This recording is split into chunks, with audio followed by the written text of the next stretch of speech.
মার্কিন সামরিক ঘাঁটিগুলোকে টার্গেট করার জন্য উপসাগরীয় দেশগুলোতেও প্রতিশোধমূলক হামলা চালিয়েছে তেহরান। এতে সবচেয়ে বেশি নেতিবাচক প্রভাব পড়েছে মধ্যপ্রাচ্যের তেল ও গ্যাস পরিবহনের গুরুত্বপূর্ণ রুট হরমুজ প্রণালীতে। শনিবার ভোরে ইরানে যৌথ হামলা চালায় ইসরায়েল ও যুক্তরাষ্ট্র। এতে আতঙ্ক ছড়িয়ে পড়ে উপসাগরীয় তেল পরিবহনকারীদের মধ্যে। ইতিমধ্যে প্রায় সব বড় কোম্পানি তাদের নৌযানগুলো চলাচল বন্ধ করেছে। আরব উপদ্বীপ এবং ইরানের মধ্যবর্তী এই গুরুত্বপূর্ণ পানিপথ দিয়ে প্রতিদিন প্রায় 2 কোটি ব্যারেল অপরিশোধিত তেল এবং অন্যান্য জ্বালানি পরিবাহিত হয়। ফলে যে কোনো ধরনের স্থগিতাদেশ বিশ্বজুড়ে বড় ধরনের সংকটের হুমকি তৈরি করছে।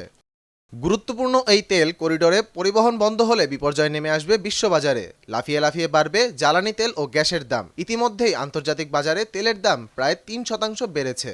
বিশ্লেষকদের মতে, যুদ্ধ শুরু হয়ে যাওয়ায় সোমবার বাজার খোলার সাথে সাথে দাম আরও লাফিয়ে বাড়তে পারে। এমনকি দাম 100 থেকে $130 পৌঁছানোর আশঙ্কা রয়েছে।